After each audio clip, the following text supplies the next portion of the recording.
भाजपा सरकार ये कहती है कि बेघरों को घर देंगे, उन्हें छत देंगे, और दूसरी तरफ वो धड़ल्ले से उन लोगों की छतों को तोड़ती है जिन लोगों ने उसे बनाने में अपनी खून पसीने की कमाई लगा दी है। किसी भी इंसान का सपना होता है कि उसका अपना एक घर हो। इंसान खूब मेहनत करके उस सपने को पूरा करता है और इस सरकार में बैठे लोग उस सपने को, उसके घर को रातों रात अवैध बताकर कुचल देते हैं बुलडोजर से। भारत में जो हो रहा है वो बहुत बुरा है। बुलडोजर का न्याय कहीं से भी न्याय नहीं है, वो हर इंसान के लिए नाइंसाफी है। हमने ऐसे कई उदाहरण देखे जब योगी सरकार ने रातों रात घरों पर बुलडोजर चलवा दिया, बिना कोई नोटिस दिए, बिना कोई नपाई किए। जिसने भी मोदी सरकार, योगी सरकार के खिलाफ बोला, वो फौरन उनकी नजर में चढ़ गया और उन्हें फौरन ये भी पता चल गया कि इसका घर तो अवैध है, और फिर ये पहुंच जाते हैं बुलडोजर लेकर उस घर को तोड़ने के लिए। दोस्तों, सीएम योगी वैसे तो लगातार खबरों में बने रहते हैं, मगर पिछले कुछ दिनों से वो खबरें उनके हित में नहीं है। उन्हें लगातार सुप्रीम कोर्ट की तरफ से शॉक लग रहे हैं। उनकी रणनीति, उनकी इच्छा, उनकी मनमानी पर सुप्रीम कोर्ट लगातार ना के नारे लगा रहा है। अभी कुछ दिन पहले यूपी में मदरसे को लेकर जो भी विवाद था, और योगी सरकार जो चाहती थी कि मदरसों पर ताला लगा दिया जाए, उसकी फंडिंग को रोक दिया जाए, उसमें पढ़ रहे बच्चों का तबादला कर दिया जाए, जिससे लगभग 17 लाख बच्चों पर असर पड़ता। इन सभी चीजों पर सुप्रीम कोर्ट ने रोक लगा दी है और मदरसा बोर्ड को संवैधानिक बता दिया, और ऐसा करके योगी सरकार की नीतियों को कुचल डाला, उसकी मनमानियों पर फुल स्टॉप लगा दिया। और अब एक बार फिर योगी के बुलडोजर न्याय को सुप्रीम कोर्ट ने अन्याय बताया है और उस पर भारी जुर्माना भी लगाया है।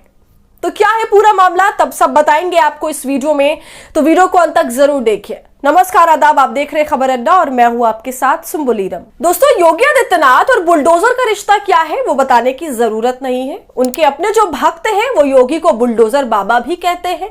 यहां तक कि मीडिया को भी ये नाम बहुत ज्यादा पसंद है, वो भी योगी को इसी नाम से पुकारते हैं और उनके काम की सराहना करते हैं।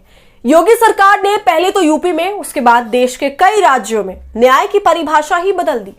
न जाने किसने उन्हें यह अनुमति दी कि वे लोगों के साथ न्याय उनका घर तोड़कर कर सकते हैं। और अफसोस की बात तो यह है कि जो उनके भक्त हैं वो इस न्याय से बहुत खुश हैं। खैर, योगी आदित्यनाथ को अब सुप्रीम कोर्ट से बहुत बड़ा झटका लगा है। ये बुलडोजर न्याय एक बदले की राजनीति बन गई है। दोस्तों, आमतौर पर क्या होता है, बुलडोजर चलता है, संपत्तियां गिर जाती हैं, खासतौर पे जिनसे कोई दुश्मनी जैसा कुछ निकालना हो। जैसे मान लीजिए कि किसी इलाके में कोई मारपीट हो जाए, कोई बवाल हो जाए, दंगा फसाद हो जाए और किसी मुस्लिम का नाम उसमें आ जाए, तो तुरंत उसका घर बुलडोजर से गिरवा दिया जाता है। जो घर 30 साल, 40 साल, 50 साल, कई बार 70-80 साल से जो घर उस जमीन पर खड़े हैं, पहले तो वो लीगल थे, उस पर बोलने वाला कोई नहीं था, मगर वो रातों रात इलीगल हो जाता है और उस पर बुलडोजर चलवा दिया जाता है। और ऐसा ज्यादातर केसेस में बिना कोई नोटिस दिए, बिना कोई कबल जानकारी दिए अचानक से होता है।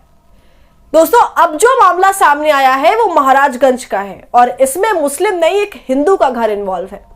उस शख्स का नाम है मनोज टिब्रेवाल। इनका 2019 में मकान गिरवा दिया गया था, जिसके बाद उन्होंने बाकायदा एक याचिका दायर की थी और फिर यह याचिका सुप्रीम कोर्ट के चीफ जस्टिस चंद्रचूड़ के समक्ष आई। सीजेआई चंद्रचूड़ ने इस पर संज्ञान लिया, जिसमें 4 साल तक निश्चित रूप से कार्रवाई चली और 4 साल की कार्रवाई के बाद सुप्रीम कोर्ट ने इस बार केवल टिप्पणी नहीं की। हालांकि हमारे सीजेआई टिप्पणी करने के लिए बहुत फेमस है, वो हर केसेस में केवल टिप्पणी करके साइड हो जाते हैं, मगर उस पर कोई ठोस कार्रवाई नहीं होती है। यह तो हम सभी ने देखा ही है कि मगर इस मामले में ऐसा नहीं हुआ। इस मामले में सुप्रीम कोर्ट ने 25 लाख रुपए का जुर्माना लगाया है। दोस्तों, एक तरह से देखा जाए तो ये बुलडोजर कार्रवाई के खिलाफ अब तक का सबसे बड़ा फैसला है, जिसमें कोर्ट ने भी ये सीधे तौर पर माना है कि यह तरीका गलत है और इस पर कई सवाल भी सुप्रीम कोर्ट ने उठाए हैं। इस पर आप दैनिक भास्कर की खबर देखिए। बुलडोजर एक्शन, एससी बोला रातों रात घर नहीं गिरा सकते, यूपी सरकार को फटकार लगाई, पीड़ित को 25 लाख रुपए मुआवजा देने का आदेश। खबर में आगे जाए तो लिखा है, चीफ जस्टिस डीवाई चंद्रचूड़ ने कहा, आप इस तरह से लोगों के घरों को कैसे गिराना शुरू कर सकते हैं? बिना नोटिस के किसी के घर में घुसकर उसे गिराना अराजकता है। सुप्रीम कोर्ट ने आगे कहा, आप केवल ढोल बजाकर लोगों को घर खाली करने और उन्हें गिराने के लिए नहीं कह सकते। तो सुना आपने, कोर्ट ने बिल्कुल सख्त लहजे में कह दिया कि आप सीधा रातों रात बाजा बजाकर किसी के घर पर हावी नहीं हो सकते, उसे तोड़ नहीं सकते। और बड़ी बात तो यह है कि ऐसा करते वक्त NHIA ने कोई दस्तावेज तक पेश नहीं किए थे। देखिए, खबर में लिखा हुआ भी है कि कोर्ट ने आदेश में यह भी कहा कि चीफ सेक्रेटरी को इस मामले की जांच करानी चाहिए। NHAI की मूल चौड़ाई और अतिक्रमण को लेकर कोई भी दस्तावेज पेश नहीं किए गए। और दूसरी ये बात मैं आपको बता दूं कि अगर किसी का घर सरकार की एक्स्ट्रा जमीन लेकर बना हुआ है तो इसका मतलब ये तो नहीं है ना कि उसका पूरा घर ही तोड़ दिया जाए। जितनी जमीन ली आप उतना ही तोड़िएगा ना। इस याचिका पर यूपी सरकार ने कहा कि याचिकाकर्ता ने 3.7 वर्ग मीटर का अतिक्रमण किया। इस पर कोर्ट ने कहा कि आप लोगों के घरों को इस तरह पूरा का पूरा कैसे तोड़ सकते हैं। किसी के घर में घुसकर बिना नोटिस के उसे गिरा देना गैर कानूनी है। आप ही बताइए, 4 मीटर से भी कम की जमीन का अतिक्रमण था और इसके बदले में पूरा का पूरा घर ढा दिया गया। वो घर जिसे बनाने में किसी आदमी की पूरी जमा पूंजी लग जाती है। एक घर जो किसी भी आदमी की जान होती है, उसे ये सरकारी कर्मचारी योगी सरकार धड़ल्ले से गिरा रही है। और देखिए, ये तो एक घर के ऊपर एक ऐसा जजमेंट आया है अब, और अब तक ऐसे ना जाने कितने मुसलमानों के घर टूट चुके हैं।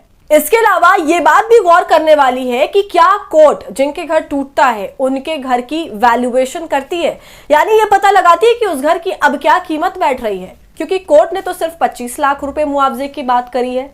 25 लाख रुपए भले ही सुनने में ज्यादा लगते हो, मगर आज के वक्त में जब आप अपना मकान बनाने के लिए जाएंगे तो वो 25 लाख कुछ भी नहीं है।